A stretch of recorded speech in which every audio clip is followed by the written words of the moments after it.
नमस्कार दोस्तों। कहानियों की श्रृंखला में आज सुनेंगे मालती जोशी जी की कहानी अनास्था के मरुथल। लेकिन उससे पहले मेरा आपसे विनम्र अनुरोध है कि अगर मेरे द्वारा सुनाई हुई कहानियाँ आपको अच्छी लगती हैं तो मेरे चैनल को सब्सक्राइब ज़रूर करें, लाइक करें और अपने दोस्तों और परिचितों में शेयर भी करें। बेल आइकन दबाना बिल्कुल भी ना भूलें। आज सुनिए अनास्था के मरुथल। अंतरंग से बाहर निकले तो देखा झमाझम पानी बरस रहा है। भीतर बैठकर मौसम के इस बदले मिजाज का पता ही नहीं लगा था। अब उतनी सी जगह में इतने सारे लोगों के साथ खड़े होकर हम लोग बारिश के रुकने की प्रतीक्षा करने लगे। बारिश का फिलहाल रुकना तो नामुमकिन ही था। हाँ, जोर थोड़ा कम हुआ तो ये बोले, सुनो, निकल लेते हैं, घर जाकर कपड़े बदल लेंगे। इन्होंने सिर पर रुमाल रख लिया, मैंने भी सिर पर पल्ला डाल लिया और हम लोग निकल पड़े। पहले तो किनारे किनारे चलना चाहा, पर वहाँ छत से परनाले बह रहे थे। फिर सोचा जब भीगना ही है तो तरतीब से भीगेंगे। वैसे भी प्रवेश द्वार तक पहुँचते पहुँचते तरबतर होना ही था। मैं संभल संभल कर सीढ़ियाँ चढ़ रही थी। मैंने देखा मुझसे कुछ आगे एक और महिला भीगने की परवाह न करते हुए चल पड़ी हैं। वे मुझसे भी धीरे चल रही थी। लग रहा था काफ़ी बुजुर्ग हैं और शायद उनके घुटनों में भी दर्द है। कुछ देर बाद मैंने उन्हें पीछे छोड़ दिया था। गेट पर पहुंचकर ये बोले, तुम यहीं रुको, मैं गाड़ी लेकर आता हूँ। मैं प्रतीक्षा कर रही थी, तब तक वे भी बगल में आकर खड़ी हो गईं। चेहरा जाना पहचाना सा लगा, शायद कई कार्यक्रमों में देखा है। अकेली हैं? मैंने पूछा। उन्होंने सिर हिला दिया। कहाँ रहती हैं? अरेरा कॉलोनी। तो हमारे साथ चलिए ना, हम लोग उस तरफ ही जाएंगे। उन्होंने ना नुकुर नहीं की। जानती होंगी कि इतनी बरसात में ऑटो मिलेगा नहीं। मिला भी तो रात में उतनी दूर जाने को शायद ही राजी हो। तब तक ये गाड़ी लेकर आ गए थे। इन्होंने मेरे लिए दरवाज़ा खोला तो मैंने भीतर हाथ डालकर पीछे वाला दरवाज़ा भी खोल दिया। इन्होंने प्रश्नार्थक दृष्टि से देखा। उधर अरेरा कॉलोनी में ही रहती हैं, ड्रॉप कर देंगे। अब इतनी रात ऑटो कहाँ मिलेगा? मैंने कहा। इन्होंने मुंह बना लिया पर कुछ बोले नहीं। हम दोनों के बैठते ही चुपचाप गाड़ी स्टार्ट कर दी। आपको अक्सर कार्यक्रमों में देखा है, हमेशा अकेले ही आती हैं? हाँ, अब तो अकेली ही हूँ, पर शौक है कि छूटता ही नहीं। शौक क्या, यह तो एक तरह से मेरे जीने का सामान ही है। घर पर मैंने जानबूझकर वाक्य अधूरा छोड़ दिया। घर पर सब हैं, बेटा है, बहू है, पर उनकी अपनी मसरूफियतें हैं। मेरे साथ कहाँ तक घिसटते रहेंगे?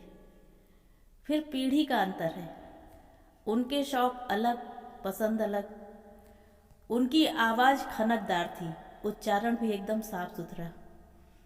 आप लोग भी रसिक जान पड़ते हैं, उन्होंने कहा। जी हाँ, शौक तो बहुत है, पर हर जगह कहाँ जा पाते हैं। यहाँ तो रोज ही अच्छे अच्छे कार्यक्रम होते रहते हैं। हम लोग कस्बे से आए हैं। हमारे लिए राजधानी का सबसे बड़ा आकर्षण ही यही है। देखने सुनने के लिए यहाँ कितना कुछ है, बस समय चाहिए। आप उस दिन रोनू मजूमदार के कार्यक्रम में नहीं थी शायद? बहुत अच्छा बजाते हैं। मेरे ख्याल से चौरसिया के बाद उन्हीं का नंबर है। मैं चकित थी। इसी उम्र की मेरी माँ और सास अचार और पापड़ से आगे कुछ जानती ही नहीं। प्रकट रूप से मैंने कहा, मेरा बड़ा मन था, पर उस दिन ये टूर पर थे। आप गाड़ी नहीं चलाती? चलाती तो हूँ, पर रात में अकेले हिम्मत नहीं पड़ती। आप निकल आया कीजिए, लौटते समय मैं आपका साथ दे दूंगी। थैंक यू, मैंने कहा और दृष्टि अनायास ही इनकी ओर उठ गई। इनके चेहरे की रेखाएं प्रतिक्षण कठोर होती जान पड़ी। ये जरा रिजर्व नेचर के हैं, किसी के साथ इतनी जल्दी बेतकल्लुफ नहीं हो सकते। मैडम, आपको कहाँ छोड़ना है? इन्होंने खुरदुरी आवाज़ में पूछा। हम लोग अरेरा कॉलोनी के मुहाने पर खड़े थे। आप बस मुझे यहीं छोड़ दीजिए, आप बस पता बता दीजिए, दोबारा भीगने में कोई तुक नहीं है। उनके निर्देशानुसार फिर गाड़ी ने 3-4 मोड़ पार किए। फिर एकाएक वे बोली, बस यहीं रोक दीजिए। इन्होंने गाड़ी रोक दी। मकान में घुप अंधेरा था। मुझे बड़ा खराब लगा। कैसे लोग हैं? घर का एक सदस्य बाहर है, कम से कम बाहर की एक बत्ती तो जलाकर रखनी ही चाहिए। अच्छा, अब आप चलिए, धन्यवाद। नीचे उतरकर उन्होंने कहा, आप गेट तो खुलवा लीजिए। खुलवा लूँगी, नो प्रॉब्लम। आप लोग चलिए, पहले ही बहुत देर हो चुकी है। मुझे लगा शायद उन्हें हमारे सामने कुछ असुविधा हो रही है। नमस्ते करके हम चल पड़े। मैंने कनखियों से देखा, हमारे जाने के बाद भी उन्होंने गेट नहीं खड़काया, बल्कि वे आगे बढ़ गईं। हम लोग शायद थोड़ा पहले ही रुक गए थे। कहती तो 2 कदम आगे भी चले जाते। वे शायद तुम्हें अपना घर नहीं दिखाना चाहती थी। Don't tell me. ठीक तो कह रहा हूँ, तुम तो एकदम गले ही पड़ जाती हो। यह महानगर है मैडम, यहाँ कस्बाई संस्कार नहीं चलेंगे। फिर 2-4 कार्यक्रमों में वे नजर आईं। दुआ सलाम भी हुई। मुझे लगा लौटते समय वे हमें ढूंढ लेंगी, पर बाद में नजर ही नहीं आईं। शायद पहले ही निकल गई थी। एक बार मैंने टोका भी तो बोली, हर बार थोड़े ही अच्छा लगता है। वो तो उस दिन बारिश हो रही थी, इसलिए मेरा ऑटो वाला कहीं अटक गया था। ऑटो लगा रखा है क्या? यही समझ लीजिए। मेरा शौक है, इसे मैं अपने दम पर ही पूरा करती हूँ। किसी पर बोझ नहीं बनना चाहती। फिर भी अगर कभी ज़रूरत हुई तो आप ही को कष्ट दूंगी, यकीन जानिए। 1-2 बार मैं अकेले ही गाड़ी लेकर गई तो उन्हें मैंने ज़बरदस्ती बिठा लिया। कहा कि आपका ही सुझाव था, आपके ही भरोसे पर गाड़ी लेकर आई हूँ, अब आप पीछे नहीं हट सकती। एक बार मिसेस माथुर साथ में थी। बोली, आजकल ये मिसेस राय तुम पर बहुत कंबल हो रही हैं। ओह, तो इनका नाम मिसेस राय है। मुझे तो पता ही नहीं था। पूछने में भी संकोच हो रहा था। वैसे वे मुझ पर कंबल नहीं होती। अकेली होती हूँ तो मैं ही उन्हें रिक्वेस्ट करती हूँ। फिर भी उनसे बचकर ही रहना, उन्हें तो हर कहीं जाना होता है। चाहे वे रामकिंकर जी का प्रवचन हो या भीमसेन जोशी का गायन हो, अरुण शौरी का भाषण हो या पीनाज मसानी की गज़लें हों, उन्हें किसी कार्यक्रम से परहेज नहीं है। अच्छा तो है, अपना बुढ़ापा कलात्मक ढंग से काट रही है। अरे बेटा बहू कोसते रहते हैं, उन्हें कोई कहाँ तक ढोएगा। आखिर बच्चों को भी अपने काम होते हैं। मैंने तो उन्हें हमेशा अकेले ही देखा है। खैर, आप इन लोगों को जानती हैं, हमसे 4 घर आगे ही तो रहते हैं। एक दिन मैंने उनसे कहा, आंटी जी आप अपना फ़ोन नंबर दे दीजिए, जिस दिन मैं अकेली रहूँगी आपको घर से ही पिकअप कर लूँगी। कोई फ़ायदा नहीं, फ़ोन बच्चों के कमरे में है और मैसेज मुझे मिल ही जाएगा, इसकी गारंटी नहीं है। कई बार वो भूल जाते हैं। उनके घर का जो एक चित्र मेरे मन में उभर रहा था, वह इस बात से पूर्ण हो गया। लगा कि वे भीतर बाहर एकदम अकेली हैं। कई बातों की जैसे आदत हो जाती है। शहर की सांस्कृतिक संध्याओं में उन्हें देखने की मुझे जैसे आदत हो गई थी। जब 3-4 बार वे नहीं मिली तो मैंने मिसेज मित्रा से पूछ ही लिया। पता क्या चला? मिसेज मित्रा ने हिकारत से बताया, अरे टांग तुड़वाकर अस्पताल में पड़ी हैं।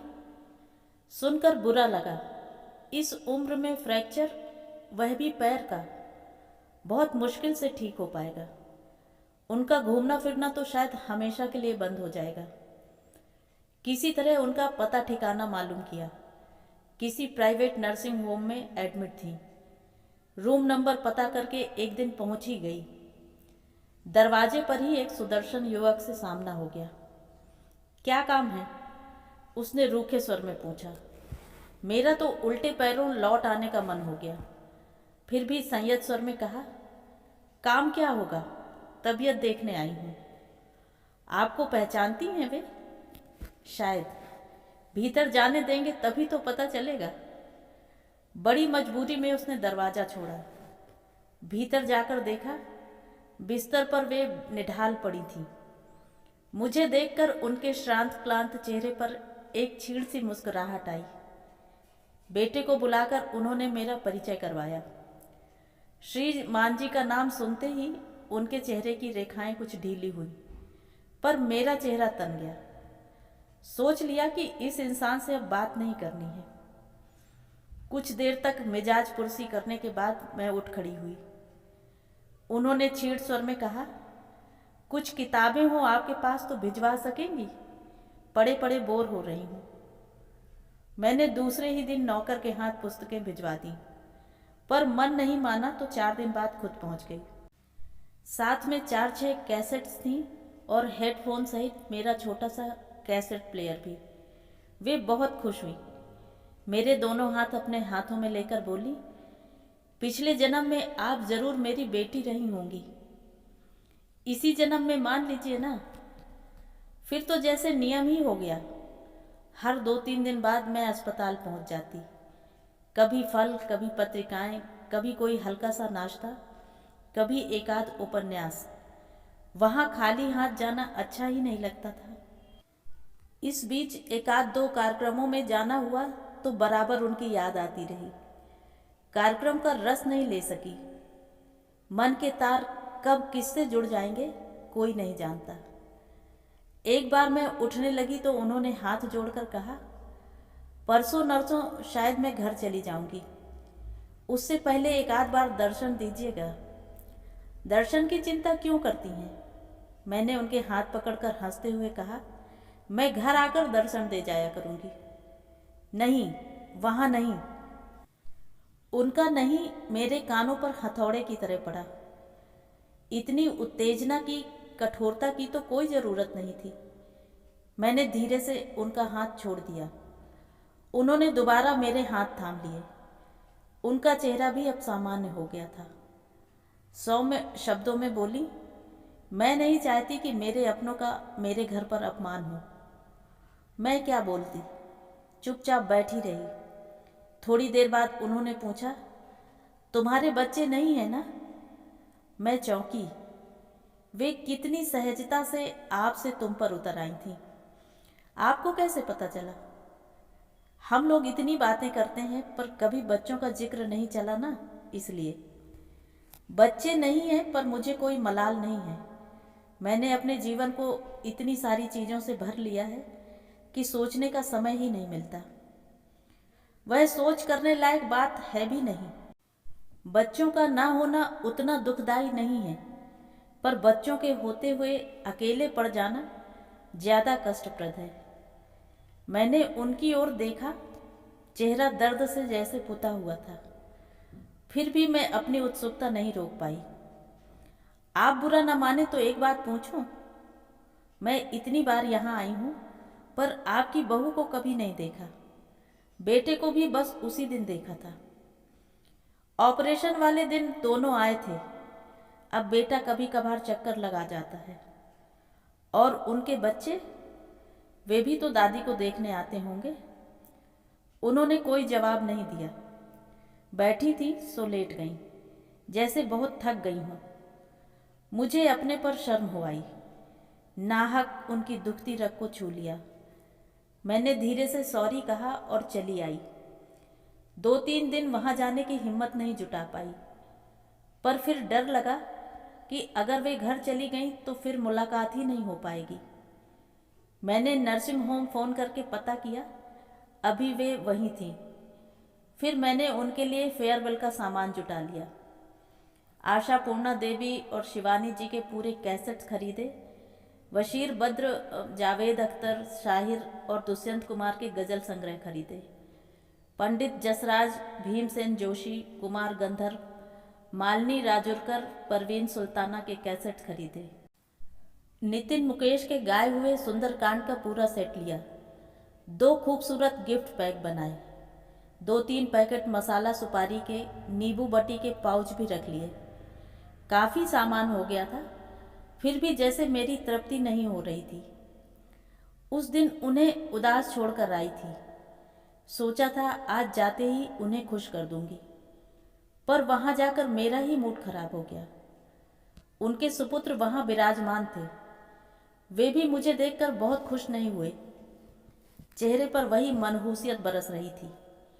बड़ी बेजारी में बैठे थे। मुझे देखते ही उठ खड़े हुए। थके स्वर में बोले, मम्मा आप सारा सामान समेट कर रख लीजिए, मैं कल सुबह 9 बजे आ रहा हूँ। ऑफिस जाने से पहले आपको घर पहुँचा जाऊँगा। उन्होंने स्वीकृत में सिर हिला दिया, पर मुझसे नहीं रहा गया। मैंने कहा, भाई साहब यह सब समेटना क्या आंटी के बस का है? यह अकेले सोहन के बस का भी नहीं है। महीने भर में तो अस्पताल में पूरी गृहस्थी इकट्ठा हो जाती है। ना हो तो आप घंटे भर के लिए मिसेस को भेज दीजिए। उनके बेटे ने मुझे खा जाने वाली नज़रों से देखा। फिर माँ से बोला, मम्मा आप तो जानती हैं जया का घर से निकलना कितना मुश्किल है।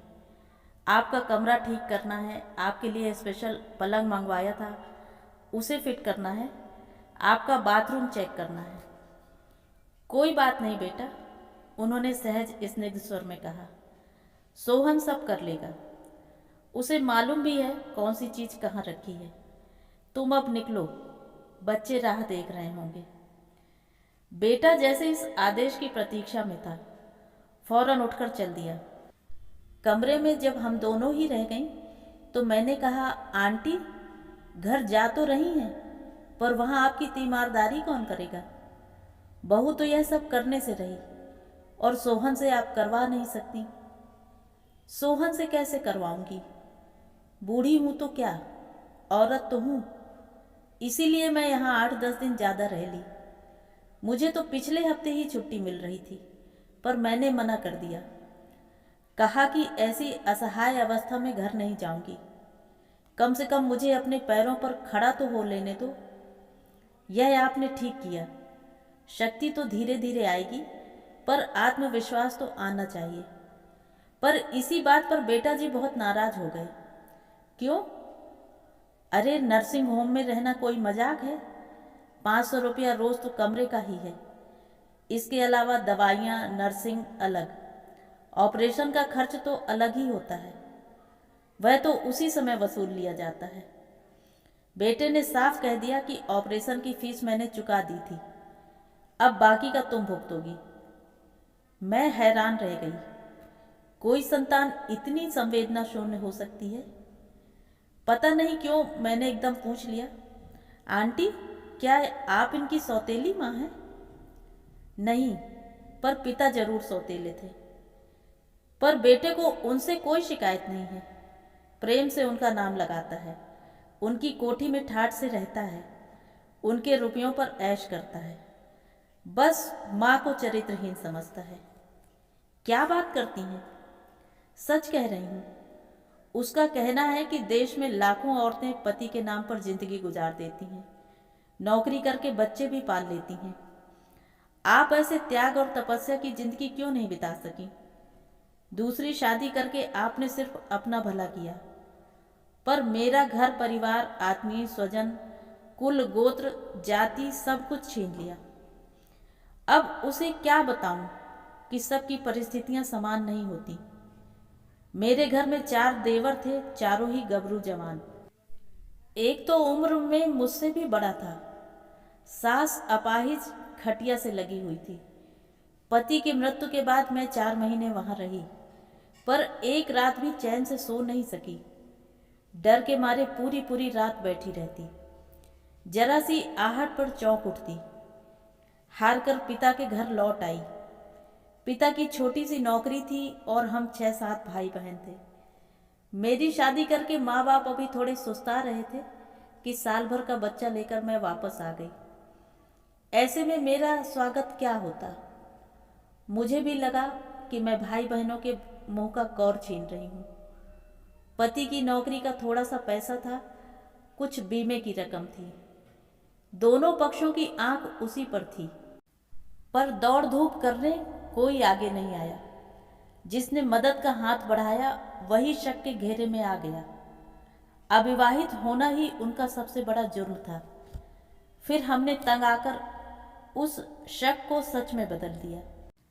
मुझे एक सशक्त सहारे की जरूरत थी, उन्हें एक सुलझा हुआ साथ चाहिए था। तीनों घरों में बहुत विरोध हुआ तो हम अपना बोरिया बिस्तर समेटकर यहाँ चले आए। भाग्य से कारोबार चल निकला, जीवन की धारा ही बदल गई। राय साहब ने मुझे वचन दिया था कि तुम्हारा बेटा ही संपत्ति का एकमात्र अधिकारी होगा, इसीलिए हम लोगों ने दूसरा बच्चा भी नहीं होने दिया। अब लगता है कि मैंने गलत किया, कम से कम वह तो मुझे आदर मान देता। इतनी लंबी गाथा कहते कहते वे हाँफ सी गई थी। निढाल होकर थोड़ी देर लेटी रहीं। लगा जैसे बहुत दिनों बाद उन्हें अपनी बात कहने का मौका मिला था, इसीलिए वे धारा प्रवाह बोलती चली गईं। मुझे तो लगा कि अपने बेटे को भी उन्होंने यह सब नहीं बताया होगा। आंटी, मैंने कहा, एक बार शांति से आप यह सब अपने बेटे को भी बतलाइएगा, शायद उनकी गलतफहमी दूर हो। कहना सुनना तो तब होता है जब कोई आपके पास घड़ी भर आकर बैठे। अब तो वह बात ही नहीं रही। राय साहब थे तब तक घर में उनका दबदबा था, मेरा भी सम्मान था। उनके बाद तो मेरी दुनिया ही बदल गई। बहू बात नहीं करती, बच्चे पास नहीं फटकते, बेटा 24 घंटे में एक बार शक्ल दिखाकर फर्ज पूरा कर लेता है। ये बेचारा सोहन न हो तो मैं बोलने को तरस जाती हूँ, इसीलिए तो घर से भागी भागी फिरती हूँ। बहू को वह भी तो नहीं सुहाता। कहती है इस उम्र में औरतें मंदिर जाती हैं, भजन करती हैं, सत्संग में भाग लेती हैं, तुम्हारी माँ को नाच गानों से फुर्सत नहीं है। यह सुनकर बेटे का दिमाग और खराब हो जाता है। आपकी बहू रानी तो बहुत ही खतरनाक है, पक्की कूटनीतिज्ञ है, राजनीति में होती तो बहुत दूर तक जाती। नीरज को उसी ने पट्टी पढ़ाई है, नहीं तो शादी से पहले वह कभी इस तरह से सोचता नहीं था। पति के कान भर भर कर उसे अपनी मुट्ठी में कर लिया है और अब सारी जायदाद पर कुंडली मारकर बैठ गई है। घर अगर मेरे नाम नहीं होता तो वह मुझे भी बाहर कर देती। वो तो राय साहब समय की नब्ज पहचानते थे, इसलिए उन्होंने सारी व्यवस्था कर रखी है। कम से कम पैसों के लिए मुझे किसी का मुंह नहीं देखना पड़ता। वातावरण बहुत बोझिल हो चला था, इसलिए बात बदलने की गरज से मैंने कहा, आंटी, आपको ऐतराज ना हो तो मैं थोड़ा सा सामान समेट दूं? अकेला सोहन भी क्या क्या करेगा। उन्हें ऐतराज भला क्या होता। मैंने अपनी समझ से समेटना शुरू कर दिया। तेल, कंघी, साबुन, पेस्ट, ब्रश, कप, प्लेट, चम्मच, ये सारी चीजें तो कल सुबह तक चाहिए ही थी।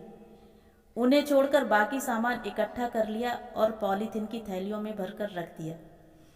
अलमारी से सारे कपड़े निकाल कर तहा कर रख दिए।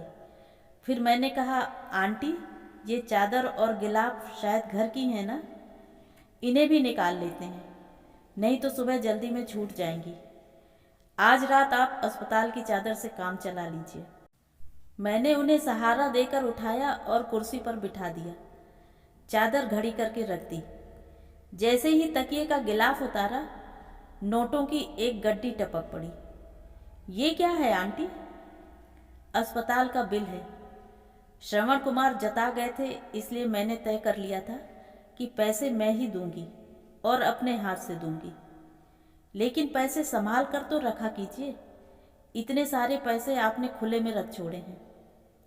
जब अपने ही लूट रहे हैं तो दूसरों से क्या डरना। वे हंसकर बोली, अस्पताल वाले इतनी सेवा कर रहे हैं, थोड़ा बहुत ले भी लेंगे तो मुझे मलाल नहीं होगा। रहा सोहन, तो बेगानों की भीड़ में वही तो एक अपना है। बैंक का सारा काम वही तो करता है। पुराना भरोसेमंद आदमी है, उसकी नीयत में फर्क नहीं आ सकता है। जानता है जब जरूरत होगी मांग कर ले लेगा। सोहन का बस नाम ही सुना है, कभी देखा नहीं है। देखोगी कैसे? दिन भर तो बेचारा नौकरी करता है, रात में यहाँ ड्यूटी देता है। कल ही गांव जाकर बीबी को ले आया है। कहता है जब तक आप एकदम ठीक नहीं हो जाती, ये आपकी हाजिरी में रहेगी। खेती गई भाड़ में। बहू रानी को ऐतराज नहीं होगा? होगा भी तो वह सोहन से नहीं उलझेगी, एक उसी से तो डरती है, नहीं तो क्या उसे आउट हाउस में रहने देती। बड़ा स्वाभिमानी और दबंग आदमी है। राय साहब की मृत्यु के बाद उसने बंगले पर एक गिलास पानी तक नहीं पिया है, पर नीरज से कह रखा है कि जब तक मम्मी जी हैं मैं यहीं रहूँगा। जिस दिन उनकी अर्थी उठेगी उसी दिन मैं भी विदा ले लूँगा और लौटकर इस घर में कदम नहीं रखूँगा। मैंने खिड़की की ओर देखा, सांझ का अंधेरा घिरने लगा था। मैं हड़बड़ाकर उठ खड़ी हुई। आंटी, अब चलूँगी। बातों में समय का ध्यान ही नहीं रहा। और देखिए तो, आपके लिए ये सामान लाई थी। बातों बातों में उसका भी ध्यान नहीं रहा। मेरे साथ ही वापस घर जा रहा था। मैंने दोनों गिफ्ट पैक उठाकर पलंग पर रख दिए। ये क्या है? आपके लिए छोटी सी भेंट है, ताकि आप मुझे याद रखें। तुम्हें भूलना क्या संभव है? उन्होंने स्नेह सिक्त स्वर में कहा। फिर बाल सुलभ उत्सुकता से पूछा, इनमें क्या है? खोलकर देख लूं? देखिए ना, आप ही के लिए तो लाई हूं। पहला पैक जो खुला उसमें कैसेट्स थीं। उनका चेहरा खुशी से भर उठा। चश्मा लगाकर वे एक एक का विवरण पढ़ने लगी। आपके यहाँ म्यूजिक सिस्टम तो होगा? मैंने डरते डरते पूछा। है ना, मेरा अपना टीवी है, रेडियो है, म्यूजिक सिस्टम है। अब तो इन्हीं से काम चलाना है। बहू रानी की ऐसी नज़र लगी है कि अब बाहर निकलना तो असंभव ही हो गया है। मैंने कोई टिप्पणी नहीं की और दूसरा पैक भी खोल दिया। पुस्तकें देखकर उनकी आंखें आनंद से छलक उठी। इस बुढ़िया के लिए कितना पैसा फूंक आई हो। आपकी पसंद की तो है ना ये किताबें? मैं अपनी समझ से ले आई थी। बहुत बढ़िया समझ है तुम्हारी। अब मेरे सूनेपन की घड़ियां आराम से कट जाएंगी। बस दुआ करो कि ये पुस्तकें खत्म करते करते ही मैं खत्म हो जाऊं। ऐसा क्यों कह रही हैं आंटी? अब तो क्राइसिस टल गया। अब तो आप ठीक होकर घर जा रही हैं। बेटा, क्राइसिस तो अब शुरू हुआ है। खैर, तुम अखबार देखती रहना। किसी दिन पर्सनल कॉलम में मेरा नाम नज़र आ जाएगा, बशर्ते ये लोग अखबार में दें। बस भी कीजिए आंटी, आज आप ये कैसी बातें कर रही हैं? शुभ शुभ बोलिए।